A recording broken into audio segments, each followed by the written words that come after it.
자, 안녕, 반갑다. 혁명쌤이고, 너희 이제 모의고사를 봤잖아? 이것에 대한 해설을 하려고 선생님이 이제 이 자리를 마련했는데, 이 3월 모의고사의 특징을 간단하게만 얘기하면, 중학교 때 배운 내용을 정리하는 측면이 가장 강한 모의고사다. 그래서 통합사회, 즉, 고등학교 1학년 과정에서 배우는 통합사회 내용을 벗어난 내용도 좀 출제가 돼. 그렇지? 그래서 이 강좌를 활용할 땐 어떻게 활용을 하는가? 통합사회랑 관련이 있는 내용들 위주로 보는 게 가장 좋을 거다. 알았지? 이것은 이제 뭐 여러 이유로 뭐 출제를 하겠지만 선생님은 뭐 잘 알지 못하지. 뭐 거대한 어떤 행정체계는 알지 못하지만 중학교 때 배웠던 내용을 얼만큼 잘 이해하고 있는가를 측정하는 그런 시험인 것 같아. 그래서 뭐 과거에 배웠던 내용을 정리하는 측면이 강하기 때문에 우리는 이제 이것을 가지고 미래를 대비해야 되잖아. 미래를 대비할 땐 통합사회 교과서에 나오지 않는 내용들은 일반적으로 내신에서 출제는 안 해. 일반적으로. 그렇기 때문에 선생님이 어디는 통합사회에 있다, 어디는 통합사회 교과서에 없다를 정리하면서 알려줄게. 알았지? 자, 그래서 통합사회 교과서에 없는 것들은 그냥 가볍게만 들으면 될 것 같아. 자, 1번부터 좀 보자. 모의고사 다들 이제 다운받아서 좀 보고 1번. 다음 글의 입장으로 적절하지 않은 것은 이라고 했을 때 이 글을 보면 이 글은 뭐 부모 자식 간의 관계인 효도라는 얘기를 하는데 잘 봐야 돼. 우리가 이제 이거는 이해를 좀 해야 되는 게 가족 간의 도리에서 효는 아랫사람이 윗사람, 즉 자녀가 부모에게 베푸는 사랑을 얘기하는 거거든. 사랑. 그런데 이 자애라는 건 똑같은 사랑인데 부모가 자녀에게 자녀에 대한 사랑, 부모가 자녀를 좋아하는 걸 자애라고 해. 그러니까 효는 아래에서 위로, 자애는 위에서 아래로 내려오는 이 얘기고 이건 통합사회 교과서에 직접 언급되지는 않아. 그런데 만약 문과를 간다면, 만약에 3학년 때 문과 시험을 본다면, 간다면이 아니라 시험을 본다면 생활과 윤리라는 과목에 이게 있어. 생활과 윤리. 그래서 생활과 윤리에 무슨 가족윤리라는 테마가 있기 때문에 가볍게만 보면 된다는 얘기지. 가볍게만 알았지? 그래서 이 얘기는 우선 답은 5번이야. 5번이 딱 봐도 말이 안 되거든. 그래서 요 얘기고 하나씩 좀 정리를 해주면 우선 말로 살짝 얘기하면 유교에서 말하는 효, 즉 효도 나오면 유교, 불교, 도교 중에 유교를 얘기하는 거야. 조선시대 우리를 지배했던 성리학이 유교의 일종이라고 보면 되는데 이 유교에서는 차별적, 분별적 사랑을 좋아한다. 차별적, 분별적. 무슨 말이죠? 차별이 나쁜 말 아닌가요? 모든 사람을 동등하게 사랑하진 않아. 그렇지? 사람을 미워해서는 안 되지만 우리 엄마 더 잘해줘야 돼. 그렇지? 그게 이제 효야. 그래서 항상 우선순위를 가려서 나하고 더 친한 친구에게 더 잘해주는 게 그게 유교식 사랑이란다. 그러면서 혹시 몰라서 좀 내용 정리를 짧게 좀 한다면 효도라는 개념에 대해서 쫙 정리를 해놨어. 자, 우선 효도는 뭐 우리가 이제 효도에 대한 얘기는 좀 알고는 있어야 될 것 같아서 효는 시작점과 끝이 있단다. 그렇지? 그래서 뭐 중간 과정도 있지만 효의 가장 첫 출발은 무엇이야? 내 몸을 다치지 않는 것이다. 그렇지? 그래서 불감회상이라고 하는 것이고 그래서 조선시대에 이 양반들이 머리를 안 잘랐어. 부모님이 준 신체의 일부인 머리카락을 자르는 건 불효가 됐던 거지. 그렇지? 그리고 두 번째 쭉 내려와서 이제 이쯤 맨 마지막에 효의 완성은 뭐야? 입신양명이다. 출세해서 이름을 날리면 내가 돈을 많이 벌고 자녀가 돈을 많이 벌고 좋은 것도 있겠지만 부모님이 그 자녀가 행복해하는 모습을 보면서 뿌듯해해. 알았지? 그래서 입신양명 반드시 어느 정도의 출세는 해야 된다는 게 이 유교식 효의 실천 방법이고 그 다음 하나씩 좀 분석을 하면 자, 뭐 가볍게만 봉양과 양시 요 두 개가 필요한데 봉양은 좀 확대를 해줄게.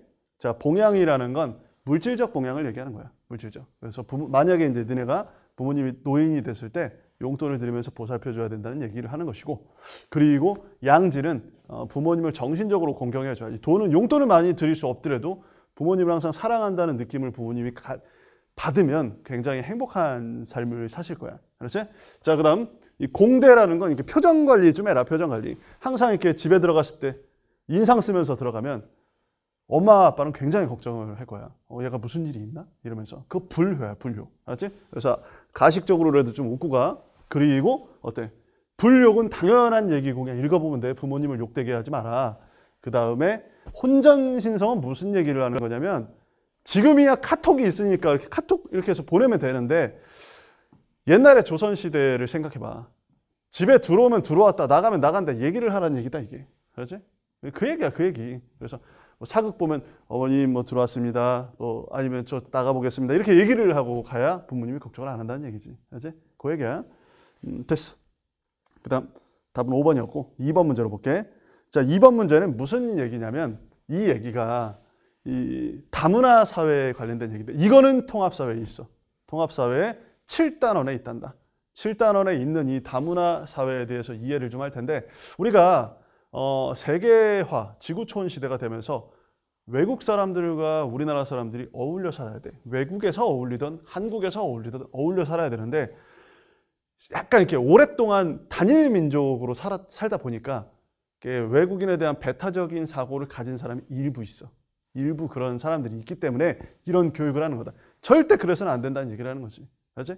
그렇다고 또 외국인을 완전 한국인과 동급으로 취급할 것인가 말 것인가 이런 건 또 논쟁이 될 수 있는 거야. 그래서 어떤 것이 더 합리적인 그런 선택일까를 고민해 보자는 그런 주제이다. 자, 먼저 첫 번째는 이론을 샐러드 이론이라고 해. 알았지? 샐러드볼 이론이라고 하는데 이건 이게 교과서에 있는 내용이야. 사회 안에서 기존 문화와 이주민 문화가 모두 동급으로, 완전 동급으로. 외국 사람이 우리나라에 들어왔는데 완전 동급으로.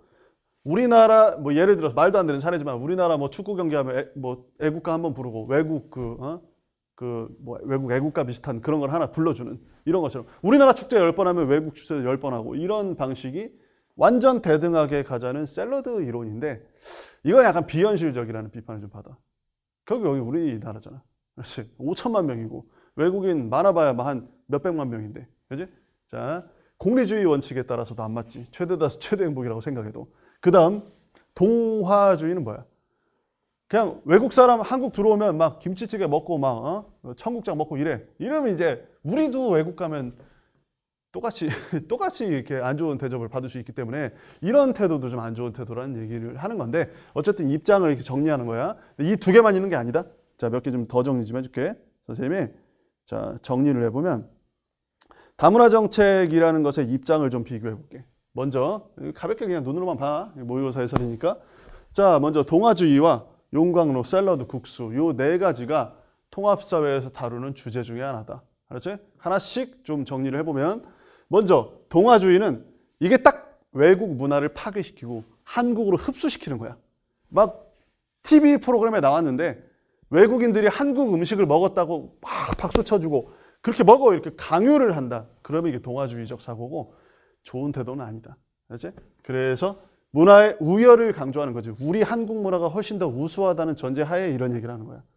그래서 주류, 비주류. 한국이 주류다. 얘들아, 주류, 비주류와 우열은 좀 다르다.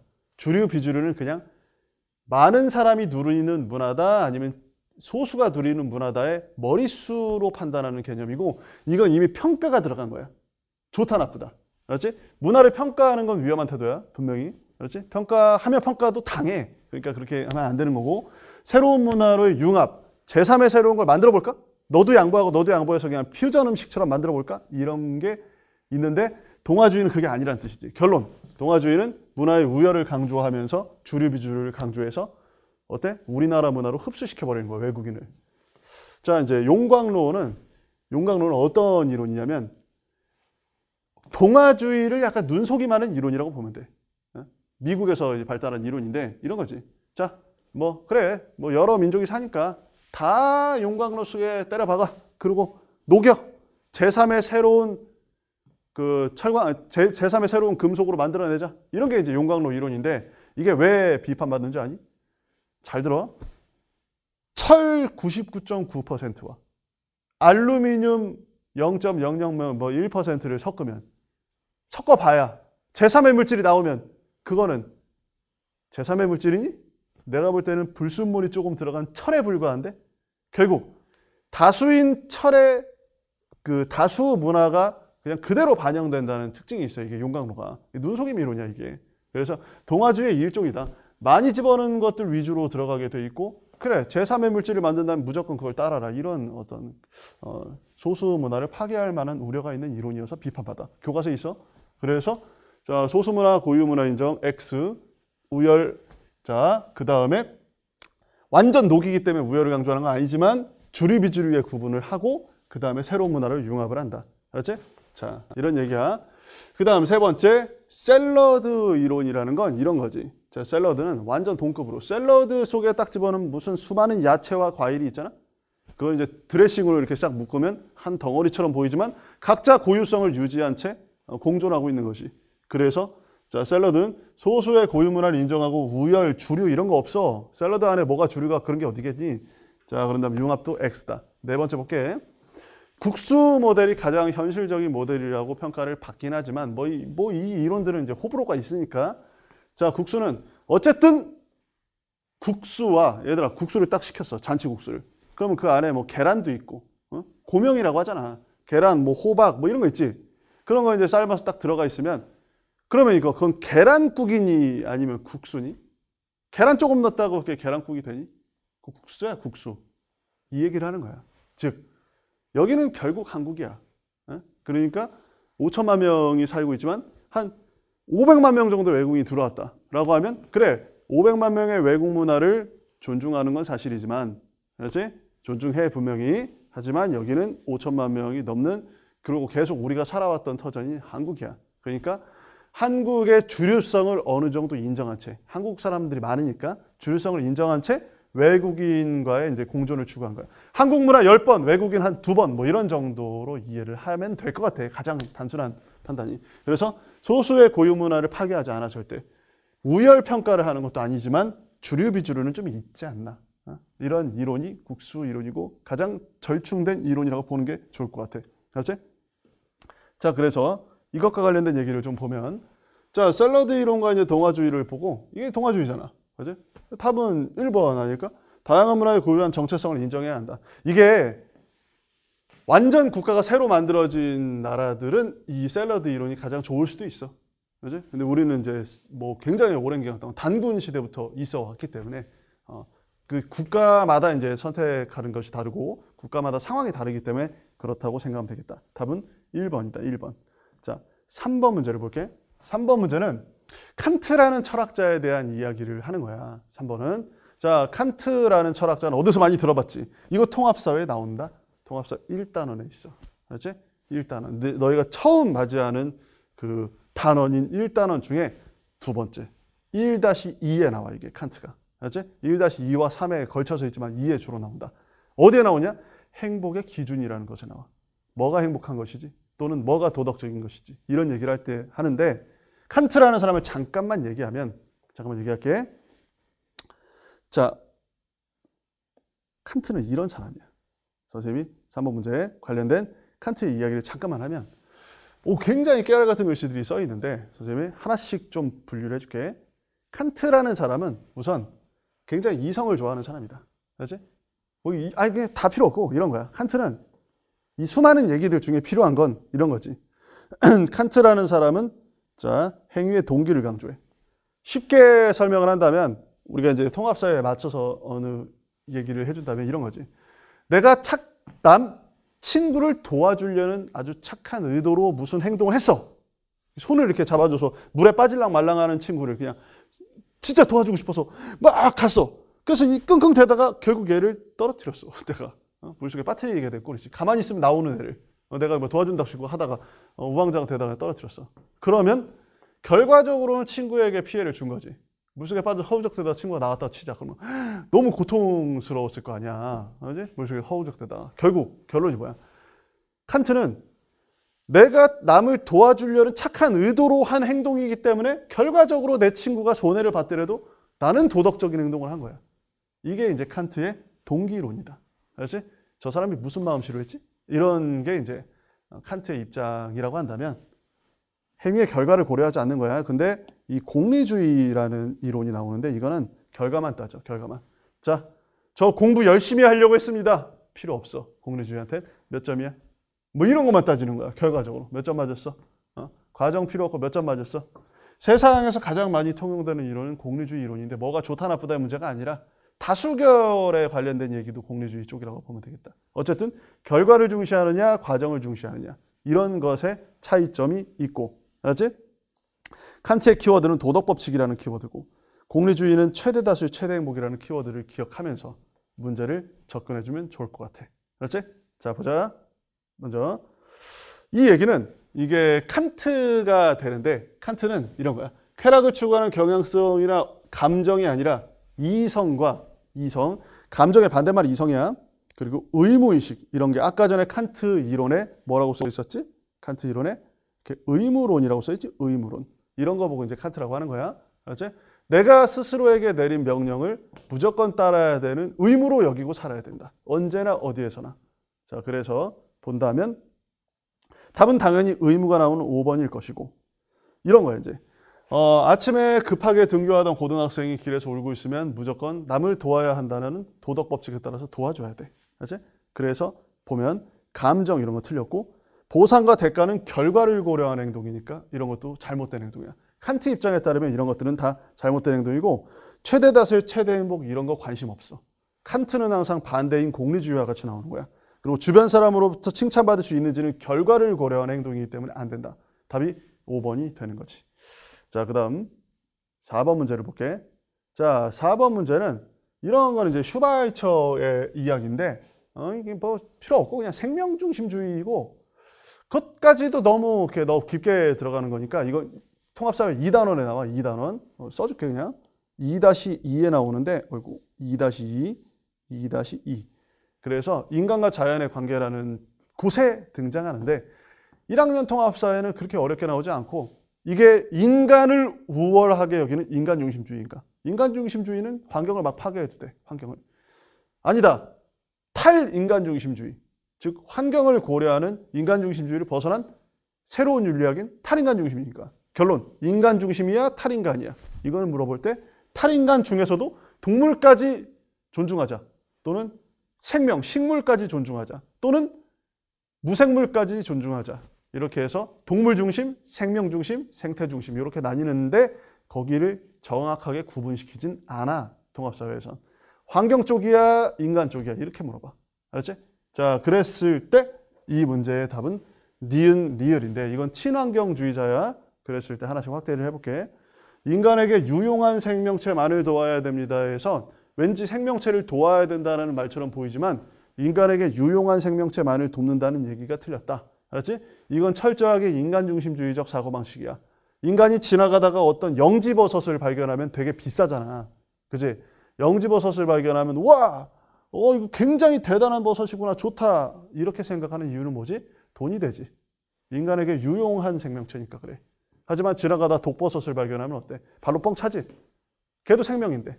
그렇지? 그러면 이제 어때? 인간에게 돈을 안 주기 때문에 그렇지. 이렇게 생각하는 게 인간중심주의적 사고방식이고 그냥 생명체를 그 자체로 존중하고 그래. 모든 살아있는 존재는 소중하다. 이렇게 생각하는 것이 생명중심주의의 입장이라고 봐야 되는데 이건 유용한 것만을 이래서 틀린 거야. 그렇지? 자, 그 다음 동물이나 식물 뭐 맞지? 그러니까 잔디밭에 있는 잔디와 쌀농사의 벼가 동급이라고 생각을 해야 돼. 쌀농사의 벼는 돈이 되니까 좋아하고 잡초는 버리고 이런 사고방식을 없애라는 거지. 자, 그런데 디귿에 있는 요 말을 써먹어. 보통 도구적 가치는 나쁜 말이야. 얘들아, 내가 누구를 도구로 여기면 그 사람을 무시한다는 얘기다. 이용해 먹는다 이럴 때 도구라고 쓰는 거야. 그래, 나의 돈벌이 도구로서 쟤를 활용하겠어. 나쁜 거야. 사기꾼들이 쓰는 말이야 그거. 알았지? 그러면 이제 우리는 올바른 태도가 뭐야? 저 사람의 내재적 가치를 존중하고 저 사람의 본질적 가치를 본래적. 원래 인간은 태어나면 다 소중해. 마치 생명도 마찬가지야. 그냥 이 지구상에서 광합성을 하고 있다는 자체만으로도 소중해. 이렇게 생각을 해야 돼. 알았지? 그래서 뭐 고양이나 강아지를 봐도 고양이나 강아지도 쟤네도 엄마 아빠 고양이 강아지가 있겠지. 그리고 쟤네도 먹고 살기 위해서 저렇게 열심히 사는구나. 참 그래도 생명은 소중하다. 저들의 생명을 절대 해치지 말아야 되겠다. 이런 생각이 본래적 내재적 가치를 존중하는 거야. 마치 인간으로 따지면 천부인권 비슷한 개념과 좀 비슷할 수도 있어 이게. 도구로 여기면 안 된다는 뜻이야. 자, 그다음 네 번째가 인간의 존엄성을 깨닫고 모든 생명체를 생명의 존엄성을 깨닫고 모든 생명체를 사랑해라. 맞지? 그렇지? 자, 슈바이처가 했던 유명한 말이 이런 거야. 자, 생명 외경 사상이라고. 이 세상 모든 생명은 경외감을 가지고 바라봐야 돼. 굉장히 소중하지. 선생님이 이제 설악산에 한 번씩 가는데 설악산에 이제 권금성 있는 쪽에 케이블카가 이렇게 연결이 돼 있거든.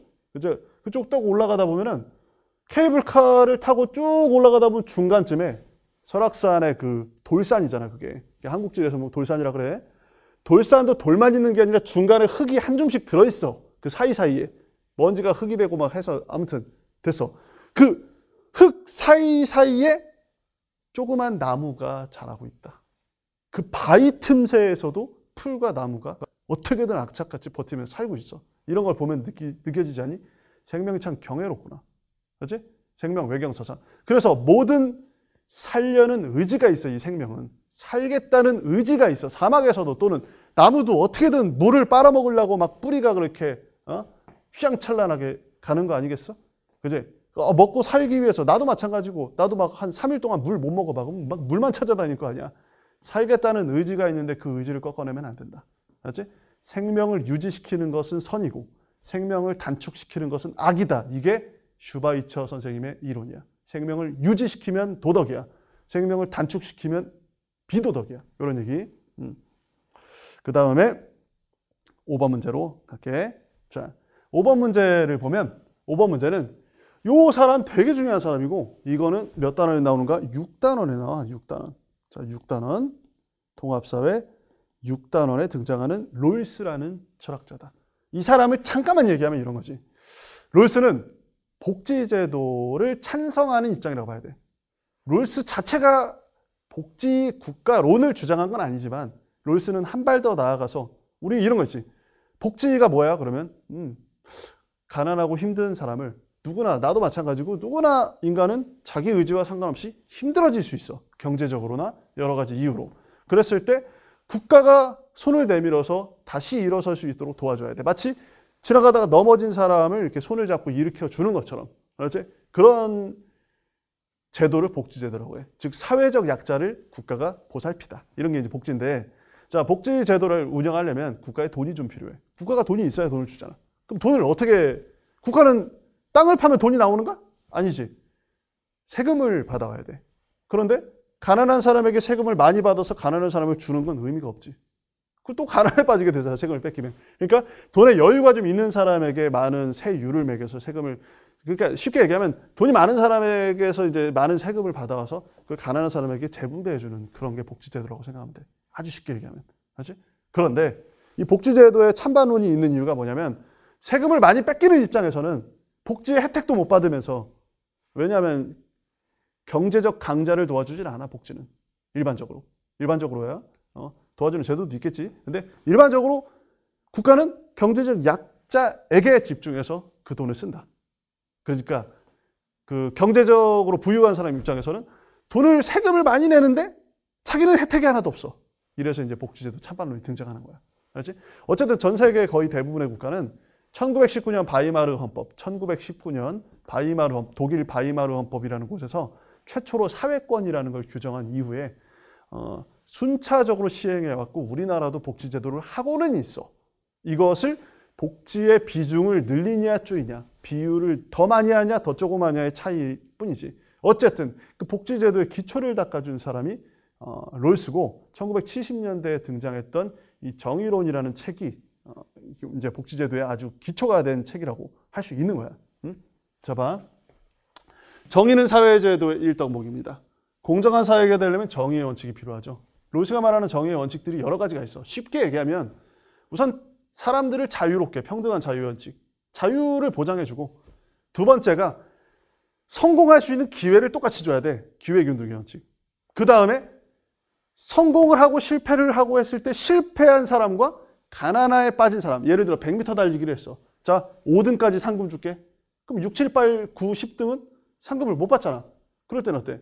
차등의 원칙이라고 사회적 약자에게 1, 2, 3, 4, 5등까지 1, 2, 3, 4, 5등에 해당하는 그런 보상금은 아니더라도 일정 정도의 보상금은 좀 챙겨준다. 이런 방식이 차등의 원칙인데 어쨌든 다 필요 없고 기회를 똑같이 주고 약자를 배려하는 사회. 요게 이제 롤스가 꿈꾸는 사회야. 그러면 정의 원칙에 따르면 우선 모든 사람의 자유권을 확보해주고 그 다음에 자본주의 사회니까 돈은 자유롭게 벌어도 돼. 부자가 돈을 많이 가져가고 가난한 사람이 적게 가져가는 건 상관없어. 상관없지만 쉽게 얘기하면 이거야. 기부하는 부자를 욕하지 마라. 이게 이제 롤스의 논리야. 그렇지? 기부를 안 해? 그러면 이제 약간 이렇게 많은 세금으로 부유세를 매겨서 내가 뜯어올게. 뭐 이런 느낌이지. 어쨌든 사회적 약자를 도와주면 빈부격차를 정당화할 수 있다는 얘기를 하는 거야. 이게 이제 롤스의 입장이고 그래서 롤스는 답이 1번인데 조금만 이제 롤스 얘기를 좀 확장해서 좀 얘기를 해주고 싶다. 선생님이. 자, 5번 문제에 관련된 롤스에 관련된 얘기를 좀 해볼게. 자, 롤스는 노직과 공리주의랑 같이 나와 보통. 자, 노직이라는 사람도 이제 6단 안에 나오기 때문에 반대가 있을 거 아니야. 반대가. 복지제도 찬성하는 사람이야. 쭉 읽어봐. 이거. 최소 수혜자에게 가장 유리하게. 그리고 자유, 기회균등 이런 거지. 여기 이제 롤스의 이론이야. 가난한 사람 도와주자. 여기는 이제 가난한 사람을 자발적으로 부자가 도와주는 건 상관이 없지만 강요하지 마라. 부자에게 세금을 많이 뜯어가려고 하고 또는 막 기부 안 했다고 욕하거나 그러지 마라. 강요하지 마라. 이게 노직이야. 그러니까 개인의 돈은 개인 거야. 자유지상주의. 내가 범죄를 저지르지 않으면 난 냅둬 그냥. 내가 범죄를 저질렀을 때만 경찰 노릇을 하고 나머지는 냅둬라 나를. 나의 자유를 보장해줘라. 자, 자유만 우선시한다. 이렇게 자유지상주의야. 그리고 이제 개인의 자유에 전적으로 맡기고 소유권을 절대적으로 보장하는 거야. 돈을 많이 벌었어. 그걸 가지고 국가가 재분배의 목적으로 싹 뺏어가지 마라 절대. 이 주머니에 들어온 건 내 거다. 내가 합법적으로 돈을 벌어왔다면. 자, 그 다음 세 가지 원칙. 최초로 취득할 때, 돈을 벌어올 때 정당했다면 터치하지 마. 국가가 내 돈 뺏어가지 마. 양도 원칙. 내가 이 물건을 가져왔을 때 어떤 사기를 치지 않았다면 내 거야. 뺏어가지 마. 자, 그리고 교정의 원칙. 내가 만약에 이 취득과 양도에 도둑질을 했다면 내가 교정을 당할게. 경찰한테. 하지만 그러지 않다면 다 내 거야. 철저한 개인주의적 사고 방식이고 남에게 피해를 주지도 않으면서. 자, 그래서 경제적 불평등을 인정해. 이 사람은 빈부격차를 인정하는 입장이고 여기 롤스도 마찬가지지만 어쨌든 차이점은 뭐야? 약자를 제도적으로 도와주자. 여기는 제도적으로는 아니다. 강요는 하지 말고 뭐 자선 정도는 괜찮다. 자선이다, 복지다 이런 거야. 자선은 개인의 선택으로 누굴 도와주는 거다.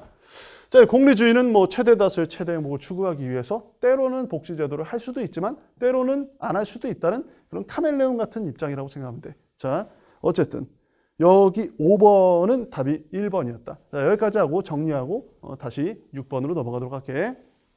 자, 그 6번 문제를 볼 텐데 여기는 이제 또 통합사회 교과서에 없어. 그러니까 가볍게만 듣는데 뭔가 상식을 넓힌다는 생각으로 봐도 될걸? 우선 답은 뭐 이렇게 돼 있는데 문제는 풀어봤잖아? 채점도 해봤고. 자, 우선 하나씩 검토를 하면 과학자 있잖아, 과학자. 뭐 물리학자나 이렇게. 뭐 그냥 이렇게 생각해보자. 과학자는 무기를 만들 수도 있지 않니? 특히 원자폭탄 같은 그런 무기를 만들기도 해. 원자폭탄이 이제 언제 사용됐지? 2차 세계대전 일본의 원자폭탄을 투하한 적이 있잖아. 오펜하이머라는 그 과학자도 있었고 그때 투하된 그 원자폭탄의 이름이 아마 리틀 보이일 거다. 그러면 이제 이 얘기, 뭐 이름은 귀여운데 굉장히 어마어마한 그런 무기였단 말이야. 잘 생각해봐. 사람들은 그때 당시에 원자폭탄을 보고 굉장히 두려움에 빠졌어. 왜냐하면 아니 당연히 이제 뭐 그 전쟁을 일으킨 것을 응징한다 이런 측면에서 좋았는데 뭐 어떤 걸 두려워했냐면 와 저런 무기가 등장했나? 이런 거 있지. 만약 나쁜 사람의 손에 원자폭탄과 핵무기가 들어간다면 인류는 파멸할 수도 있겠구나라는 공포심에 사로잡히게 되었다. 그때부터 등장한 거야. 이런 것들이. 자, 과연 앞으로 어마무시한 무기들을 만들어낼 수 있는데 무기를 만든다면 과학자에게 책임이 있는가? 이런 거. 과학자가 개발을 해줬으니까 정치인들이 쏘는 거 아니야? 미사일을? 그러면 이제 미사일을 만든 사람에게 책임을 물릴 수 있는 것인가? 당연히 버튼을 누른 정치인은 책임을 져야 돼. 그런데 만들어준 그 과학자에게도 책임이 있는가? 그 논쟁이다. 알지? 논점은 딱 그거야. 그래서 과학자는 그냥 연구하는 사람이야. 그러니까 아니 뭐 논문을 표절하거나 또는 객관적인 사실을 왜곡하는 그런 거 말고는 책임질 일이 없어. 과학자의 연구 활동마저도 막 이렇게 사회적 영향력을 고려해서 평가를 한다면 과학자가 무슨 연구를 하겠니? 뭐 이런 얘기를 하는 거지. 그렇지? 그런 게 이제 내적 책임의 이론이야. 그런데 현대사회에선 잘 봐. 유전자 조작, 복제인간, 개체복제, 아일랜드라는 영화에 나온 것처럼 이런 수많은 생명공학적 또는 물리학적 여러 위험을 줄 수 있는 그런 연구를 할 수도 있잖아. 가능하잖아. 그치? 복제는 가능하잖아. 그러면 이제 어때? 그것을 윤리적으로 통제를 해야 될 필요성이 있단 말이야, 분명히. 이건 하지 말자. 이건 큰일 난다. 왜? 이 세상은 다 착한 사람만 사는 게 아니야. 누군가 악한 사람 손에 이런 아주 어마무시한 기술이 들어간다면 정말 큰 문제가 생긴다는 뜻이지. 그래서 과학자가 아예 만들지 마라. 그런 얘기다. 만들지 마라. 사회에 미칠 영향력을 고려해서 이게 무슨 전쟁에 활용될 것 같으면 만들지를 마라. 만들면 네 책임이다. 너도 같이 그냥 전쟁 범죄자로 묶일 것이다. 이런 얘기를 하는 게 을의 입장이야. 그래서 내적 책임만 진다는 건 연구소 내부에서 책임지고 외적 책임은 사회적 영향력, 연구소 밖을 빠져나간 그런 얘기를 하는 것이고 답은 니은, 리을의 입장으로 나뉠 거야. 읽어보면 알 것 같아. 넘어갈게요. 여기 말이 안 되잖아요. 사실을 배제? 아니 뭐 갑의 입장에서도 사실 판단은 해야지. 사실이 거짓말인지 아닌지는 판단을 해야 될 거 아니니. 여기는 이제 아예 말이 반대로 돼 있지. 연구 결과에 대한 책임은 을은 지라는 입장이니까. 7번 볼게. 이건 세계지리 파트인데 세계지리 하나씩 중요 지역만 보면 답은 2번이지만 그냥 크게만 봐도 될 것 같아. 이거는 통합사회에 있어. 2단원에 있다. 그렇지? 그래서 선생님이 수많은 이제 모의고사 강의를 찍으면서 많이 얘기를 했는데 어쨌든 그냥 포인트만 얘기할게. 이쪽은 유럽 쪽이야. 유럽 쪽은 아시아 쪽보다는 그렇게 덥지도 그렇게 춥지도 않아. 사계절이 있는데. 그저 그래 그냥. 여름이 뭐 더 봐야만 20도 정도 되고 평균 기온. 그리고 이제 뭐 겨울 아무리 추워봐야 뭐 영상이고 뭐 이런단 말이야. 영국하고 비슷하다고 생각하면 돼. 영국 날씨랑 비슷해 노르웨이가. 그렇지? 그래서 이 기후를 서한해양성 기후라고 하고 서한해양성 기후는 무슨 특징을 가진다? 그렇게 덥지도 그렇게 춥지도 않고 F가 들어가면 1년 내내 축축한 기후란 뜻이야. 그렇지? B는 여름 기온이 22도를 안 넘는다는 뜻이다. 그렇지? 영어 약자를 따박따박 외울 필요는 없어. C라는 말은 온대 기후야. 즉 온대면서 축축하고 여름이 그렇게 덥지 않은 이런 기후를 서한해양성 기후, 노르웨이 같은 나라, 노르웨이, 영국 이런 나라를 얘기하는 거다. 그렇지? 자, 그럼 여기 있는 나라 이탈리아인데 지중해거든 여기가. 여기 지중해야. 지중해는 특징이 있다. 지중해 하면 떠오르는 게 뭐야? 파란 하늘과 하얀색 집이 떠오를 거야. 그리고 사람들은 구릿빛 피부를 가지고 있다. 왜 그럴까? 자외선이 많아. 자외선이. 이게 약간 습기가 많으면 자외선이 좀 뭔가 어느 정도 차단이 되는데 습기가 없어. 특히 더운 여름에 습기가 없다. 여름에. 우리나라랑 좀 정반대 아니야? 근데 뭐라고 써놨니? 여름 건조라고 써놨지. 우린 여름에 비가 많이 와. 여기 비가 안 와. 그지? 그러니까 이제 여름이 건조하니까 집이 너무 뜨거워. 그래서 집을 햇볕이 계속 쬐니까 반사시키려고 하얀색. 이온 음료 있잖아. 포카리 땡땡땡. 그거 보면은 이게 풍경 보면 이거야 이거. 그렇지? 그래서 어쨌든 이 지역이 여름이 건조하고 햇볕이 쨍쨍되는 일광욕하기 딱 좋은 곳이라고 생각하면 되겠다. 얘들아 건조하면 벌레가 별로 없어. 선생님이 습기가 많고 막 이렇게 벌레가 있고 이런 거 좀 싫어하거든. 어쨌든 자 그다음 C는 타인데 무의 타이 할 때 타이야. 여기는 이제 AW라는 기후인데 A는 열대 기후라는 뜻이고 W는 겨울이 건조하다는 뜻이다. 그렇지? 겨울이 건조할 때 윈터가 건조하다 해서 W야. 어쨌든 열대 사바나 기후라고 하고 이게 동물의 왕국에 관련된 얘기를 하고 동물이 많이 살아. 이 열대 사바나 기후 한 반년쯤은 비가 오고 반년쯤은 비가 안 오고 물론 정확히 따지면 7개월 5개월이지만 반년쯤은 비가 안 오고 반년쯤은 비가 온다. 뭐 이런 거. 그렇지? 자 그리고 여기 다시 한번 보면 여기는 왜 CS인가? C가 온대 기후의 약자가 C야. A 열대 A로 시작하면 열대 C로 시작하면 온대. D로 시작하면 냉대야. 어쨌든 C지. 온대기후. 온대, 사계절. 그런 다음 S는 썸머가 건조하다는 뜻이야. 여름이 건조. 그래서 여름 건조. 여기는 윈터가 건조하니까 겨울 건조. 자, 그 다음. 멕시코는 여기 원래 이제 이 밑에 쪽은 사바나 기후거든. 북반구 사바나 기후. AW고. 뭐 그런 기후야. 뉴질랜드라는 나라는 CFB고 영국하고 날씨가 비슷한데 계절이 정반대지. 남반구에 있으니까. 남반구, 지구 반쪽의 남쪽과 지구 반쪽의 북쪽은 계절이 반대야. 우리가 여름이면 여기는 겨울이다. 같은 달에. 어쨌든 답이 2번인데 2번인 이유를 볼까? 먼저 레저 휴양 이런 걸 맞추는 건 아니야. 폼페이 유적을 보고 뭐 로마 시대의 유적을 보고 이런 게 중요한 게 아니라 7월, 8월이고 덥고 화창하면 7월이 여름이야. 7월이 여름이면 지구의 북쪽에 있는 우리나라 같은 북반구야. 호주처럼 남반구가 아니라 북반구 찾아. 그러니까 뉴질랜드를 지워야 돼. 그런 다음에 어때? 피자와 파스타. 끝났네. 이탈리아지 뭐. 알았지? 그래서 답이 2번이었고 덥고 화창하다는 얘기는 이제 여름이고 화창하다는 얘기 말 자체가 건조하다는 얘기다. 알았지? 축축하다는 얘기가 아니니까. 넘어갈게. 8번은 가볍게 볼게. 8번은 이게 열대 우림 기후인데 이 지역을 좀 확장을 하면 열대 우림 기후 이 적도가 있어요. 이게 영도가. 여기 통과하면 비가 폭탄처럼 와. 매일 오후 2시에. 갑자기 비가 쫙 내렸다가 한 30분 내리다가 딱 멈춰. 그럼 뭐야 이거? 뭐야? 우리 무슨 뭐 호랑이 무슨 뭐 결혼한 날 뭐 이런 뭐지? 내가 갑자기 속담이 생각이 안 난다. 뭐 그런 것처럼 뭐지? 이러면서 스콜이라고 하는 그런 소나기가 계속 내리는 그런 기후고 인도네시아 굉장히 축축하겠지. 그렇지? 자, 열대 우림 기후니까 여기는 기본적으로 축축하고 뜨거워. 그러면 뭐다? 선생님 벌레 싫어한다 그랬지. 나는 모기나 파리 너무 싫어. 어쨌든 봐. 집을 이렇게 지어. 왜? 2층 집을 짓는 이유가 우선 벌레들이 여기 못 끼어 올라와. 특히 개미가 제일 무서워. 열대 우림 기후에서. 개미 물리면 끝나는 거야. 막 열병 나오고 그래. 그리고 어때? 집이 구멍이 뻥뻥 뚫렸지. 더우니까 바람이 솔솔. 물론 옛날 집 얘기하는 거다. 여기 가면 아파트 있어 얘들아. 아파트 있어. 그러니까 옛날 얘기하는 거야. 옛날 얘기. 현대사회 얘기하면 안 돼. 지금도 인도네시아 이렇게 사는 거 이렇게 배우면 안 된다. 인도네시아 굉장히 부자 국가야. 인구도 2억이 넘어요. 자, 그 다음에 이거 봐. 지붕이 급경사로 된 거는 빗물이 튕겨 내려가라고 있는 거다. 알았지? 전통 가옥이 이렇다는 얘기지. 마치 우리나라의 한옥집 보는 것처럼 봐야 돼, 이거. 알았지? 우리나라도 아파트 많잖아. 그러니까 결국 해충을 피하고 습기를 피하고 열기를 피하려고 집을 일으키죠. 그리고 빗방울을 튕겨내기 위해서 짓는 것이다. 답은 3번인데 왜 또 3번인가? 답이 뜬금없지.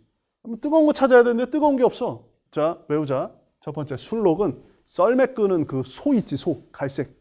뿔 이렇게 나는 애 있잖아. 그거 사슴이 끄는 거 아니야, 얘들아. 사슴은 저 눈밭에 가면 죽어, 추워서. 술록. 자, 그 다음에 이거는 이제 툰드라 기후나 냉대 기후 또는 한대 기후에 있는 거. 특히 한대 기후에서 한대 기후. 올리브는 지중해성 기후. 이탈리아 같은 쪽에 있는 거다. 서브웨이에서 막 더 주세요. 막 이런 게 올리브잖아. 물론 싫어하는 사람도 있지만. 고무나무가 이 인도네시아 쪽인데 인도네시아를 외우는 게 아니라 고무라는 건 플랜테이션 농업의 생산물이야. 플랜테이션 농업이 대표적인 게 커피나 카카오, 바나나 같은 거거든.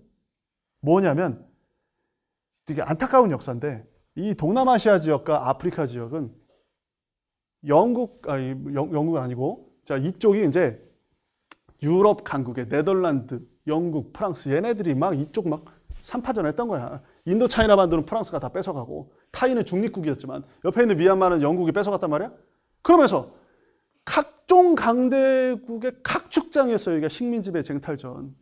그래서 그 당시에 식민지를 만들고 어떻게 했냐면 원주민들을 농장에 채용을 해. 월급을 좀 주긴 줘. 그리고 이제 선진국이 거기다 땅을 사서 투자를 하는 거지. 그런 다음에 농장을 만들어. 그리고 막 강제 노동도 시키고 막 노동을 시켜서 지금은 안 그래. 근데 옛날 얘기하는 거야. 한 100년 전에. 그래서 어때? 식민지를 막 착취하던 그런 모습이 플랜테이션 농업이고. 근데 이제 그렇게 하다 보니까 그러다가 이제 식민지배가 끝났어. 그런데 이미 플랜테이션 농업의 농장들이 활성화가 돼 있으니까 그거는 이제 자기네들끼리 또 운영을 하는데 이제는 경제적으로 뭔가 강요된 식민지는 없지만 경제적으로 선진국의 대규모 자본들이 들어와서 대기업들이 들어와서 이런 커피나 카카오나 고무 회사를 차려서 돈을 버는데 이게 뭐가 문제인지 아니? 뭐 문제될 게 있나? 선진국이 일자리 주는데? 이렇게 생각할 수도 있지만 잘 봐. 커피를 만 원에 아니, 예를 들어 커피를 팔아서 100만 원을 벌었다 쳐봐. 100만 원을. 뭐 프랜차이즈 커피점에서. 그러면 원주민에게 돌아가는 노동력 비용은 10,000원 정도밖에 안 된대. 거의 10%도 안 되고 1%뭐 이렇게 될 수도 있지. 1에서 10%밖에 안 된다는 뜻이지. 무슨 얘기야? 나머지 수익의 90%는 선진국이 가져가. 그러면 선진국과 개발도상국의 빈부격차가 너무 심해지고 물건의 가격은 계속 오르고 그러면 개발도상국은 비싸진 물건을 사지 못해. 경제적 격차가 문화적 격차와 모든 부분 격차로 이어지게 돼서 국가 간의 갈등이 생겨. 그래서 지구 전체에 위험이 증가해. 위험. 테러나 전쟁의 위험. 그래서 이게 반드시 국가 간 빈부격차를 어느 정도 해결을 해야 돼. 공정무역이라는 방식으로 해결을 하기도 해.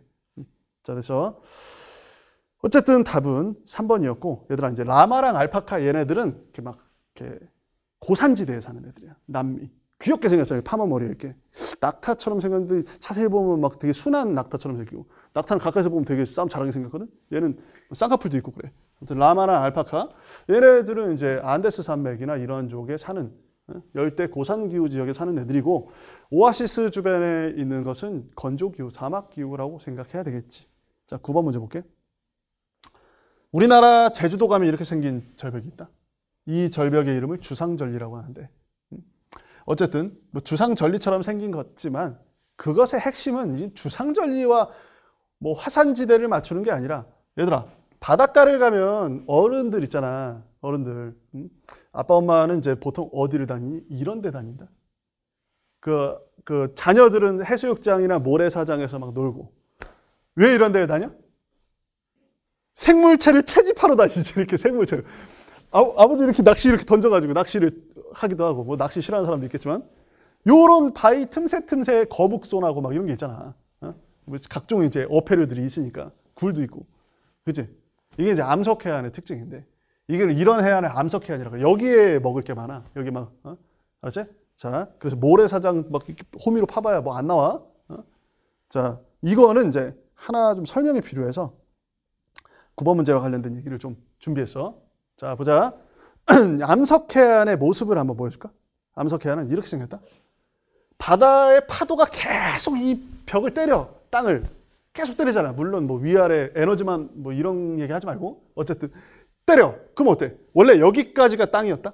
해시계라고 써있는 이게 여기까지 땅이었는데, 파도가 계속 때리니까 못 견디고 흙이 조금씩 몇만 년, 수만 년에 걸쳐서 깨진 거야. 그래서 깨졌어. 깨지고 남은 쪼가리가 여기 있는 거야. 그리고 버티다가 끝에는 버텼는데 가운데가 빵꾸 났어. 그래서 구멍이 뚫리면 아치형 이렇게 터널처럼 생겨. 시아치, 시스테. 이거 강릉 같은 데 가면 있어. 그리고 밑에가 평평한 파식대가 있어.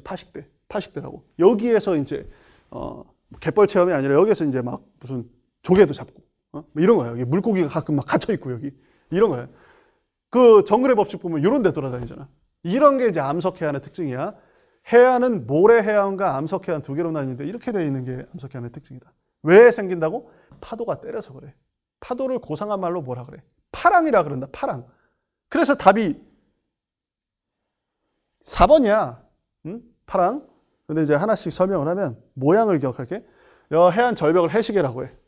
알지? 그리고 여기 구멍 나면 해식 동굴이라고 하는 거야. 그리고 이제 시아치, 시스텍 다 파랑의 퇴적이 아니라 퇴적은 쌓이는 거니까 파랑의 침식이야. 그래서 여기 있는 글자들을 눈으로만 확인하고 뭐 이런 게 있구나. 그러고 넘어가면 돼. 그렇지? 통합사회에 직접 나오진 않아. 자, 그 다음 10번 볼게. 10번을 보면 10번은 보니까 뭔 얘기인지 알 수 없는 무슨 얘기인가 하다가 문화가 섞였구나. 퓨전 음식처럼 됐구나. 퓨전 음식처럼. 얘들아 김치찌개에 토마토 넣어본 적이 있니? 토마토를 넣어서 파는 김치찌개를 먹어본 적이 있거든. 처음에 신게스 시켜봤는데 너무 맛있어. 얘들아 풍미가 토마토 맛 하나도 안 나. 굉장히 맛있어. 이거 뭔가가 더 새콤해. 굉장히 맛있다. 그래서 내가 무슨 얘기하는 거야? 치즈 떡볶이. 떡볶이 우리 거잖아. 치즈는 또 우리 거라고 하긴 좀 그러지 않니? 근데 어때? 섞어봐. 맛있잖아. 끊지 못한다. 그냥 떡볶이 못 먹는다. 이거 치즈 떡볶이 한번 먹어보면 무슨 얘기니? 원래의 모습이 변형되는 것처럼 여러 문화가 만나면 섞여. 이런 음식도 한번 조합을 해볼까? 재창조되고 변형되는 그런 모습들이 등장하는데 그걸 문화융합이라 그래. 문화융합. 대표적인 거. 그래서 자, 선생님이 화면으로만 좀 보여줄게. 화면으로만. 이거 뭐 직접 설명할 이유는 없는데 서로 다른 여러 문화가 만나면 이렇게 섞여. 선생님이 좀 확대 좀 해줄게. 섞여서 자, 첫 번째. 문화가 공존되는 현상도 나타난다. 문화 공존의 현상이 무슨 얘기냐면 이런 얘기지. 그냥 외국 문화와 한국 문화가 만났어. 인천의 차이나타운을 생각해봐. 외국 문화와 한국 문화가 만났는데 차이나타운, 중국인 거리가 있어 그냥. 마치 우리나라 LA에 코리아타운 있는 것처럼 있어. 한국 사람 모습 그대로 살고 차이나타운은 중국 사람 모습 그대로 사는 거지. 주문받는 사람만 한국어가 있는 것이고 거기 들어가 보면 중국어를 쓰잖아. 무슨 얘기야? 공존하는 거야, 공존 그냥. 그들은 그들 문화대로, 우리는 우리 문화대로 이렇게 섞이지 않고 그 모습 그대로 유지한 채 공존하는 방식이 문화 병존의 방식이고 이 세 가지 다 나타나. 근데 지역마다 다르다는 뜻이지. 이런 형태를 문화 공존의 형태라고 해. 문화의 고유성과 정체성을 그대로 유지한 형태지. 그 모습 그대로 유지했다는 뜻이야. 자, 문화 동화는 이제 파괴된 거야. 외국 문화가 우리나라 왔는데 그냥 우리나라 문화로 흡수돼 버리고 없어진 거지. 동화. 문화 동화가 많이 되면 외국인들이 우리나라 안 들어오려고 그래. 자, 그 다음 세 번째. 문화 융합은 뭐야? 서로 다른 두 문화가 섞여. 마치 이제 헬레니즘 문화라고 알렉산더 대왕이 인도 쪽을 점령하려고 막 갔었어. 사막을 거쳐서. 그 사막이 있거든? 막 갔었는데 가다가 이제 잠도 자고 그럴 거 아니야. 매일매일. 그러면서 동방원정을 떠났다가 다시 되돌아왔거든? 그러면서 느낀 게 인도 사람들이나 이런 사람들은 대규모 이 유럽 사람들의 대규모 군대를 본 게 처음이야. 그리고 뭐 수많은 이제 미술가들과 조각가들이 그리스 사람의 형상을 띈 또는 그리스나 마케도니아 쪽의 형상을 띈 부처님의 조각상을 만든 거지. 부처님인데 외국 사람 모습이야.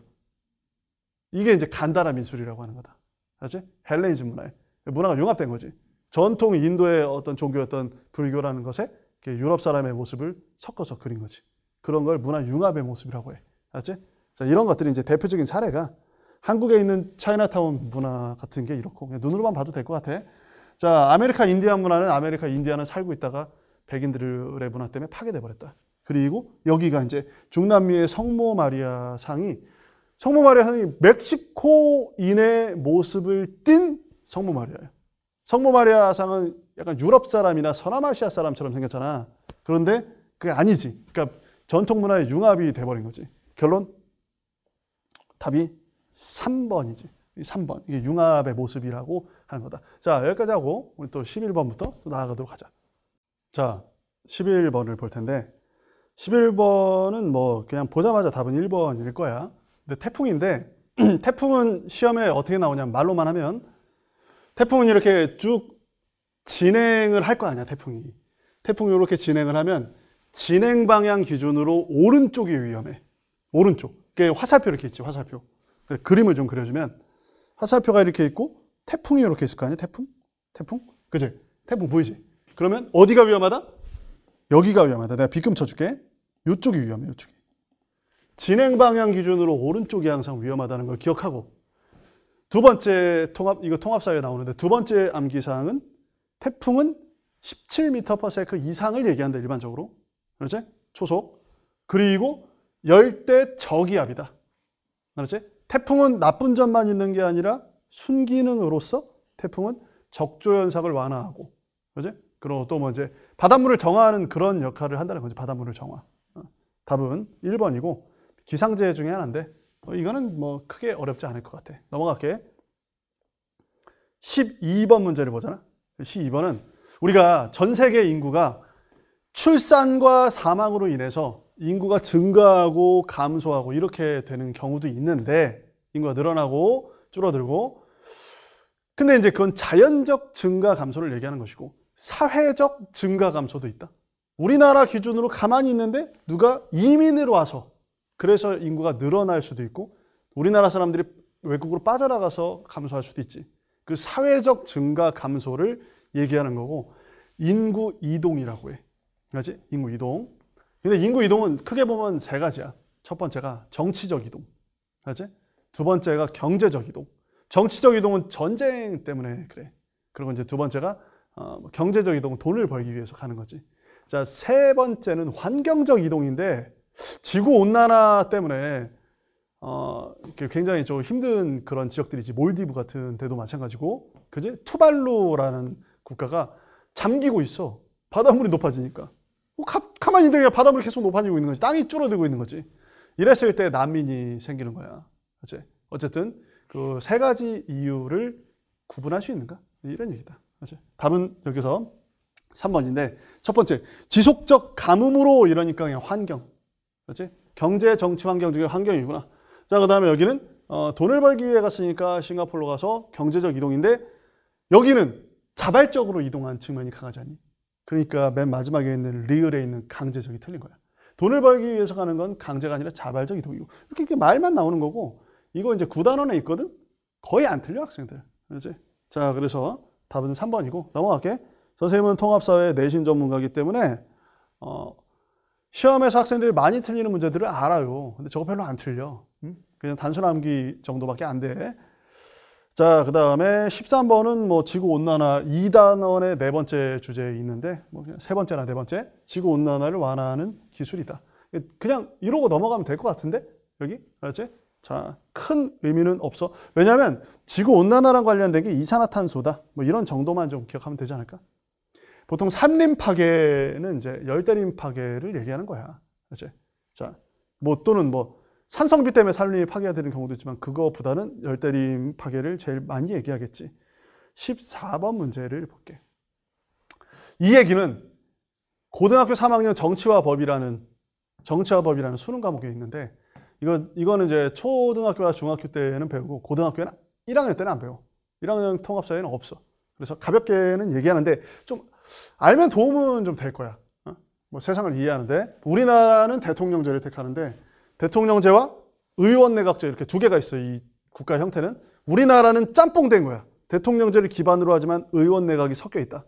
어쨌든 이 문제는 순수한 의원내각제와 순수한 대통령제인데, 의원내각제는 영국이나 일본의 경우처럼 왕이 있는 거야. 왕이 있고 국가의 행정 업무를 대신하는 수상이나 총리가 있는 형태지. 왕은 상징적 전제에 불과해. 알았지? 왕이 국가의 살림을 할 수는 없어. 하지만 외교나 이런 것에 대해서는 발언권이 좀 있는 거지. 그리고 이 전형적인 국가 형태의 대통령제는 미국형 대통령제. 우리나라는 전형적이진 않아. 우리나라는 섞여 있어. 알았지? 자, 이런 상태인데 국가원수는 국가를 대표하는 상징적 존재다. 딱 봐도 의원내각제다. 여왕 있잖아, 여왕. 그 일본은 천황 있고, 행정부 수반인 총리는 의회 의원 중 국회의원 중에 선출하고, 그 다음에 총리는 내각을 구성하고 행정을 담당. 너무 말이 어렵지 않니? 그래서 준비했어. 쉽게. 자, 봐. 그림을 좀 보면 대통령제는 국민이 국회의원도 뽑아. 입법부는 국회의원이야. 그리고 국민이 대통령도 뽑아. 이게 대통령제의 특징이고, 선거 두 번 해. 입법부, 행정부, 사법부 중에 사법부는 시험 봐서 들어가겠지만 입법부와 행정부는 국민이 직접 손으로 뽑는다. 각각을. 여기를 대통령을 직접 뽑는다는 점이 굉장히 중요한 거야. 그래서 이 둘은 서로 신세진 게 없어. 그래서 맹렬히 싸우기도 하지. 그렇지?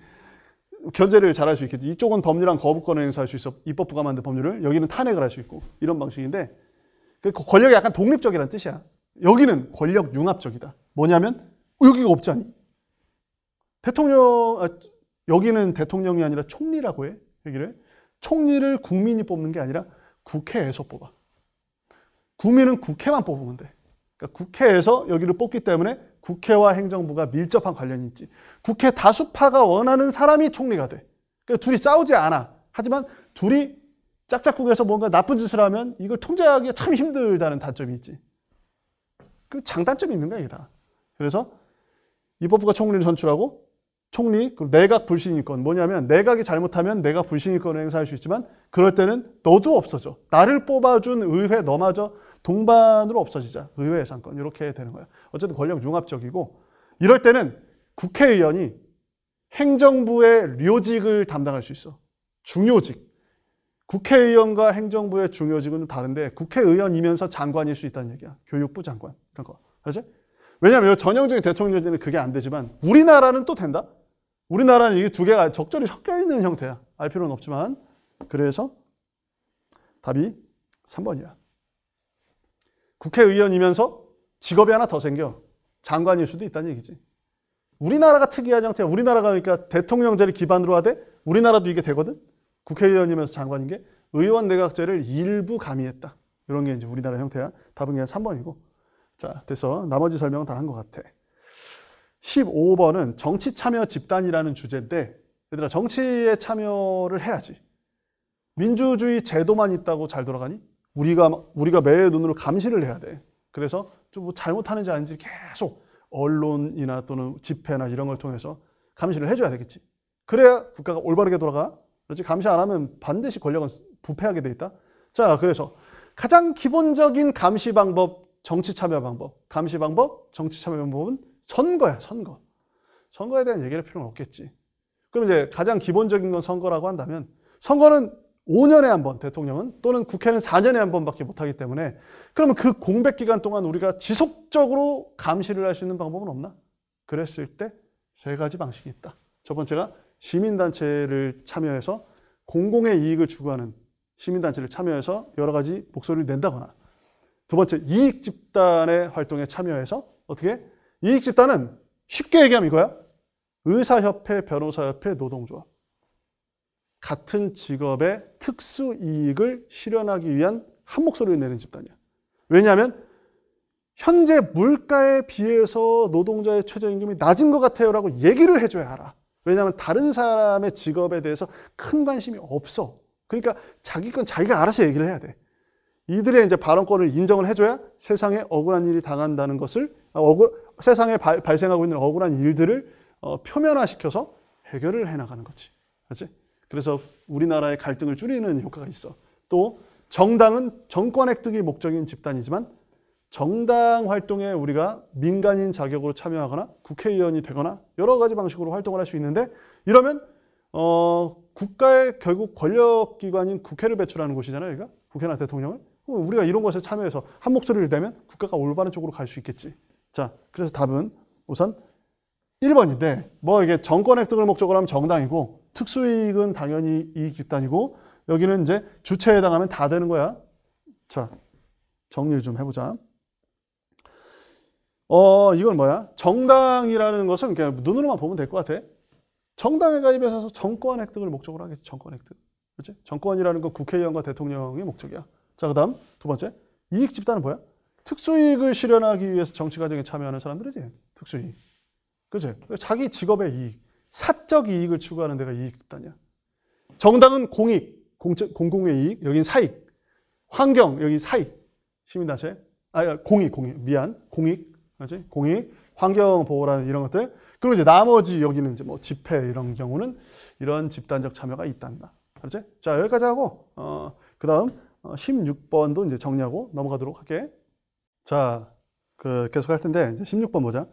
이거, 통합사회 없어. 그렇지? 통합사회 없어가지고, 선생님이 상식을 넓히는 정도로만 얘기를 해줄게. 첫 번째. 빵 시장의 변화를 얘기한다면, 빵과 이제 떡이 나오잖아? 빵을 먹나 떡을 먹나 뭐 비슷하지 않니? 그지? 뭐 이런 거 있잖아. 돼지고기를 먹나 소고기를 먹나 뭐 딱히 뭐 큰 차이는 없어. 생각을 해보면. 그런 관계를 대체제 관계라고 해. 얘들아, 콜라를 먹는지 사이다를 먹는지 뭐 고기 먹고 난 다음에 느글느글할 때 한 번씩 먹으면 비슷해. 뭘 먹던. 예를 들어서 콜라가 비싸지잖아? 그럼 콜라가 안 팔리지. 그럼 사이다가 많이 팔려. 사이다 가격이 그대로 있다고 하면. 대체제 관계는 만약에 한쪽의 가격이 오르면 반대쪽의 수요가 증가해. 그 가격이 오르면 예를 들어서 콜라의 가격이 오르면 콜라를 굳이 사 먹을 이유가 없으니까 대체제의 수요가 증가한다고. 그렇지? 수요는 이제 구매가 이런 거야. 만약에 콜라의 가격이 내려가면 대체제였던 사이다도 내려가. 수요가. 이렇게 되는 거지. 헷갈리는 것 같지만 뻔한 얘기다. 그런 얘기고 어쨌든 이 그래프를 잠깐 설명하면 수요는 사겠다. 공급은 이렇게 생긴 거야. 비례관계처럼 팔겠다. 이것이 만나는 지점에 가격이 형성돼. 그래서 맨 처음에 애초의 가격이 요 빨간색이었다면 빨간색만큼 요만큼 거래가 됐고 요만큼의 가격으로 평균 가격이 이게 시세인 거야. 시세와 요 정도 거래량. 거래량이 늘어나면 이제 시세가 떨어질 수도 있는데 어쨌든 늘어날 수도 있고 봐야 되는데 그런데 화살표의 방향을 보니까 갑자기 수요가 늘었어. 사겠다는 사람이 갑자기 100명이었다가 1000명으로 늘어나면 경쟁이 붙어. 비싸게 팔아도 팔려 그때부터. 가격이 오르는 구조가 이렇게 돼 있다. 부동산 가격도 이렇게 되는 거야. 그래서 쭉 올라서 오른쪽으로 가니까 만나는 지점이 올라갔지. 그래서 두 번째 가격인 P2의 가격이 형성이 되면서 시세가 오르고 아파트 가격이 오르고 이렇게 되는 현상인 거야. 그리고 거래량도 늘어나고. 알았지?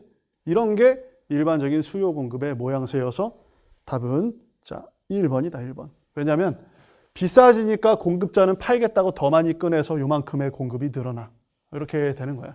이 정도로 이해하면 될 것 같은데 혹시나 이제 만약에 떡의 가격이 하락하잖아? 지금 빵 얘기하는 거지. 떡의 가격이 하락하면 굳이 빵을 사 먹을 이유가 없어. 싸진 거 사 먹으면 되잖아. 그래서 어때? 수요가 줄어야 돼. 이렇게 되는 거야. 빵의 수요는 줄어. 뭐 그런 얘기야. 자, 넘어갈게. 이제 17번. 이것도 상식을 넓히는 정도로만 얘기를 해줄게. 왜냐하면 통합사회에 직접 관련이 있지는 않아. 일반 사회에 관련이 있는 거지. 자, 보아. 우선, 자, 17번을 보면 그림은 이제 원달러 환율의 변동, 간화에 따른 경제 주체 뭐 어쩌고저쩌고 다 필요 없고 얘들아 원래 1달러에 1,100원이었어. 1달러에 1,100원. 1,100원이었는데 1달러에 1,200원으로 늘어나면 여기 내가 뭐라고 써놨니? 달러를 우리나라 돈을 더 많이 줘야 달러 한 장을 가져와. 그렇지? 우리나라 사람 입장을 생각해봐. 돈 더 줘야 돼. 달러를 가져오면. 그지? 외국 사람들은 달러를 받을 거란 말이야. 외국인과 나랑 거래를 하면. 한국 돈 잘 안 받으려고 그래. 우리도 마찬가지로 우리 돈으로 줘. 이렇게 할 거 아니야. 그지? 달러로 줘. 이런 거보다. 왜? 환전하는 게 얼마나 귀찮니? 자, 더 많이 줘야 1달러를 받아. 그러면 유리한 사람은 누구야? 달러를 판매하는 사람이야. 돈을 더 많이 챙기잖아. 한국 돈을. 여긴 뭐야?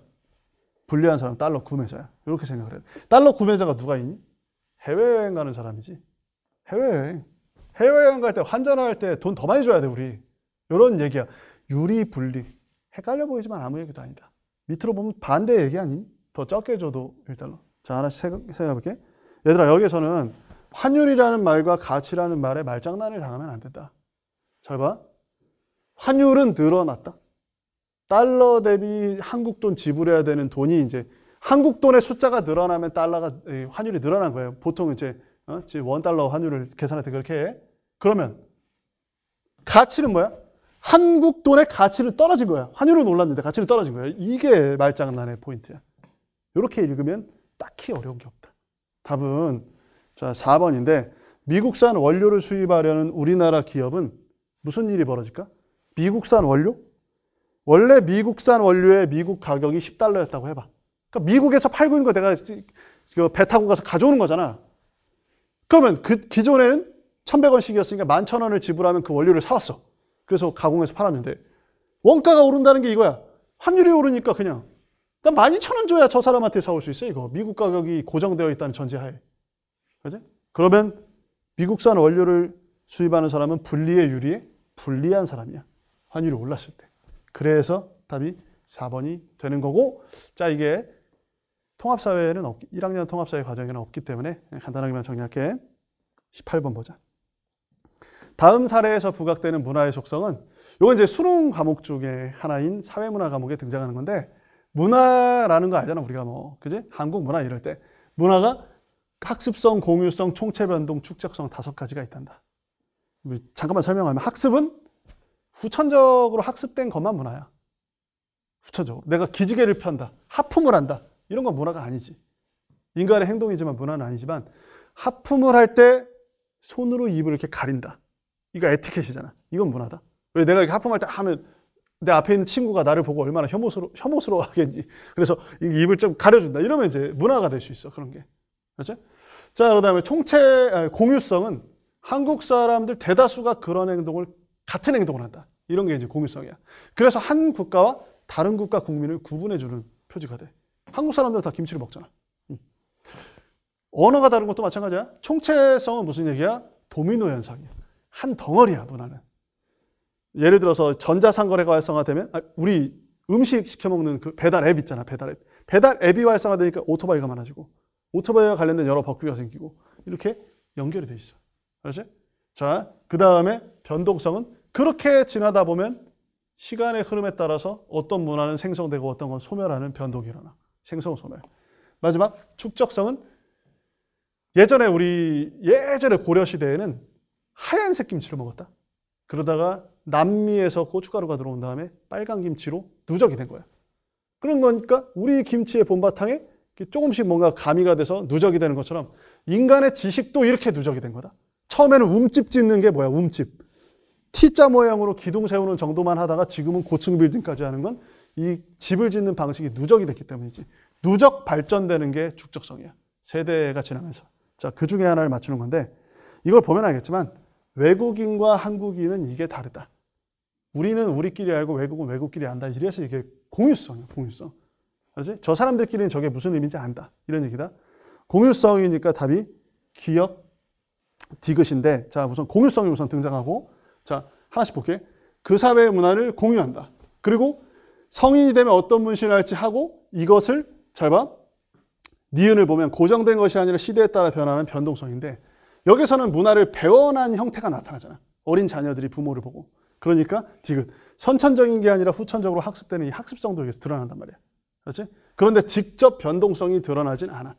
이 사회 문화 전체가 뭐 생성 소멸되었다 이런 얘기가 나와야 변동성이야. 그리고 연쇄적으로 변동한다 이러면 총체성인데 도미노 현상에 대한 얘기가 없기 때문에 답은 기억 디귿이다 정도로 그냥 이해하고 넘어가자. 자, 19번을 볼게. 자, 19번을 보면 19번은 자, 우리가 이제 살면서 어떤 집단에 소속되고 그 집단 내에서 갖게 되는 지위라는 게 있다. 지위. 그럼 이제 지위는 두 종류야. 지위는 짧게만 얘기하면 고3 사회문화에 나오는데 첫 번째가 선천적으로 얻어내는 귀속 지위가 있어. 첫째, 둘째, 셋째, 아들, 딸 이런 게 다 귀속 지위지. 그지? 내가 뭐 몇 번째를 선택한 건 아니잖아. 그렇지? 그러니까 이제 귀속 지위고 그리고 성취 지위는 살면서 후천적으로 얻어낸 거야. 내가 노력을 해서. 자, 하나씩 보자. 학생은 성취 지위지. 태어나면서부터 학생인 사람은 없다. 그런데 장녀는 첫 번째 딸인데 귀속주의지. 그죠? 자, 그리고 여기는 친구는 성취한 것이고 내가 얘 친구가 된 건 얘랑 친하게 지내려는 노력이 있었기 때문에 친구가 된 거지. 그 다음 회원도 마찬가지로 회원 자격을 얻어낸 거잖아. 성취지위여서 답은 기억 디귿인데 하나씩 볼게. 만약에 기억의 역할 행동에 대한 보상의 예로 학생의 역할을 제대로 행동했다고 하는 걸 역할 행동에 대한 보상이라고 하는데 그러면 모범학생상 수상이 있겠다? 뭐 당연한 얘기야. 그냥 넘어가고. 자, 그 다음에 니은. 디귿과 달리 기억은 태어날 때부터 자연적으로 주어지는 귀속이 아니라 둘 다 성취지위다. 넘어갈게. 디귿. 역할을 만약에 이제 딜레마에 빠질 수 있어. 내가 소방관이야?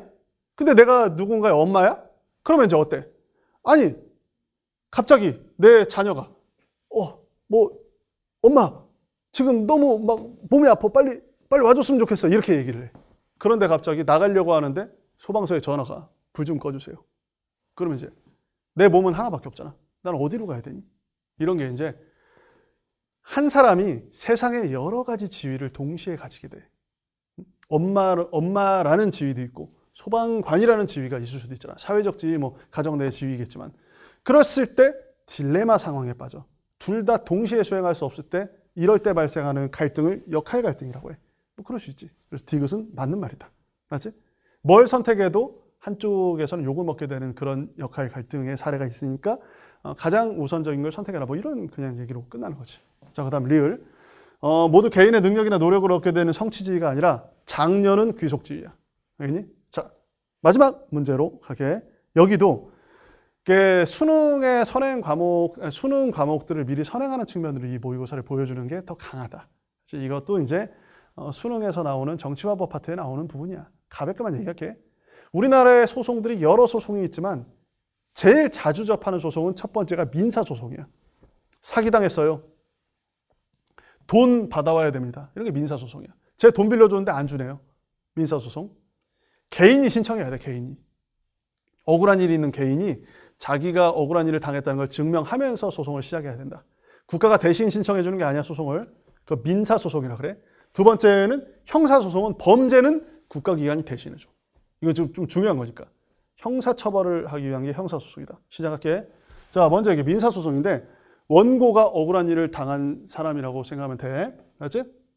소장을 제출하고 나에게 피해를 준 피고에게 이제 소송을 제기한 거야. 소송을 당해서 피고야. 피고가 이제 나 너한테 돈 안 빌렸는데? 이런 식으로 이제 막 발뺌을 한 거라.